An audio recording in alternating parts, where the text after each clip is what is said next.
All right, everybody, you've made it to the Jed Said Therapy channel, where a little awareness goes a long way.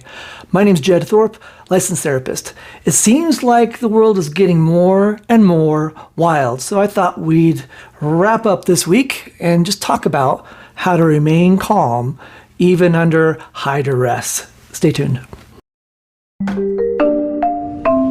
All right, everybody, welcome back. I'm glad you're here. Now, before we continue, be sure to push the subscribe button or the like button, the follow button, the share button if you think this information is valuable. I think you're going to dig this because being able to regulate your emotion might be the number one thing that we're trying to figure out in this world. And with that being said, let's go over a few strategies to basically remain calm. And we'll also explore some thought processes that happen because we think and then we feel. People think we feel and then we think. No.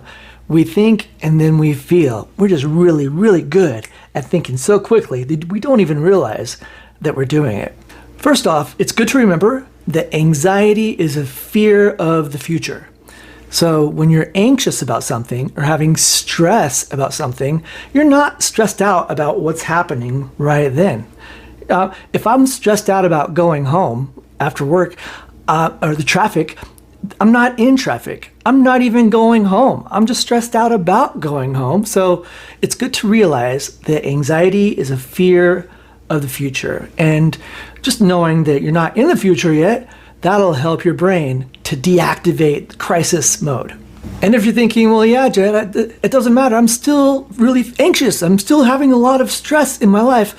What can I do about it? Okay, well, let's talk about some coping strategies that we can do for anxiety. The first thing we need to go over, just to regulate emotions, is our breathing. Remember, when we're feeling anxious and stressed, our brains are kicking off that we're in danger. So we're not in danger. We know that from earlier in the video. It doesn't matter to our brains. It's still going to kick off all these chemicals, endorphins, adrenaline. It's going. And because of that, we're not breathing good, deep breaths. We go into fight or flight. And we're quick, shallow breathing at this point because we never know what's going to happen, right? Our brains are telling us something's going on, even though nothing is going on. I'm just sitting here. I'm just stressed out about traffic going home. Our brain doesn't know that. It's just going, okay, you're stressed out. I'm going to kick off these chemicals, and then I'm going to start breathing too quickly. And because I'm breathing too quickly, my brain's not getting enough oxygen to even think clearly after I've been doing this for a while. So first and foremost, if you're breathing nice, deep breaths, you're going to stop this anxiety and stress roller coaster, that you're on. So, hey, deep, structured breathing. The easiest one is 4x4. Here, it's super easy. You breathe in for 4 seconds. 1, 2, 3, 4. You hold it for 4 seconds.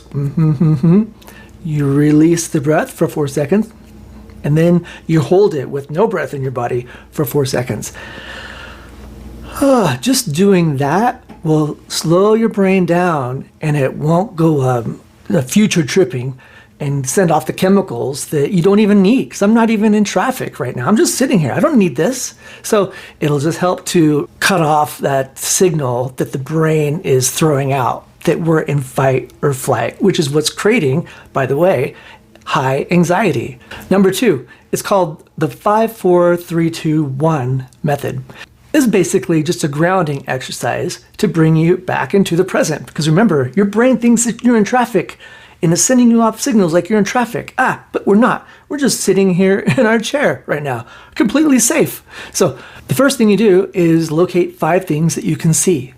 Okay, I see a blotch on the wall. I see a picture. I see the microphone. I see a book. And I see my drink. That's 5. And then you go to the number 4. 4 things I can touch. Touching a light, touching my drink, touching the mic, touching the phone, touching my desk. That's probably 5. That's okay. We don't have to get it perfect. Number 3 is 3 things I can hear. And I always have a ringing in my ears, so if I focus, I can hear that pretty well. I can hear traffic outside, and I can hear my chair creaking every once in a while. So that's 3 things. So that is 3 things I can hear. The next one is probably the most difficult for me. It's identifying 2 smells. I don't have the best olfactory sense going on. So I can, in my head, figure out maybe I'm smelling staleness or something. I'm gonna put question mark at the end. I don't even know what the other thing I might be smelling is. And the last one is number one. One thing I can taste. My mouth tastes kind of like a lollipop. I probably had a lollipop. Yeah. So that's the 5, 4, 3, 2, 1 method. These exercises, and that last one particularly is a mindfulness exercise. It'll help kick it out of that future tripping that it's doing and bring you back into the present. It'll just help regulate how you're feeling. The last one we're going to go over today is also mindfulness, but it's more about how you're thinking.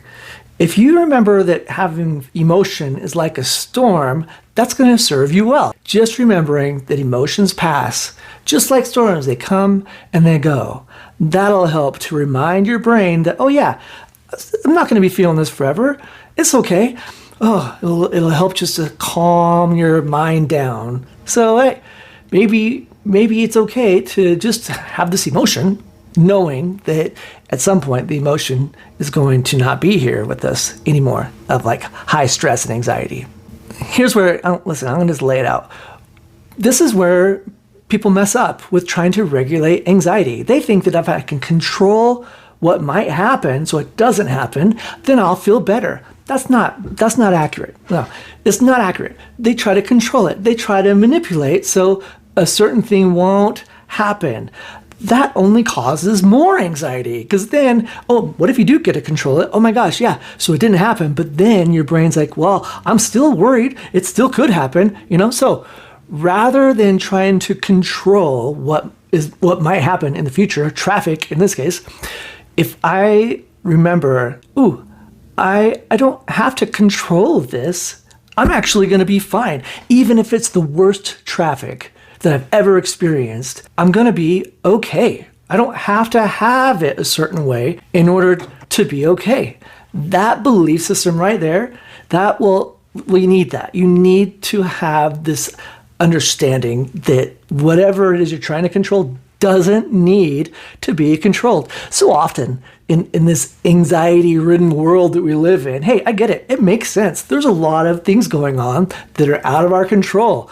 You need anxiety, a certain level, but when it gets too much, that's the problem. So these things will help. And by the way, not trying to avoid it. Everybody's like, oh, I'm anxious about something.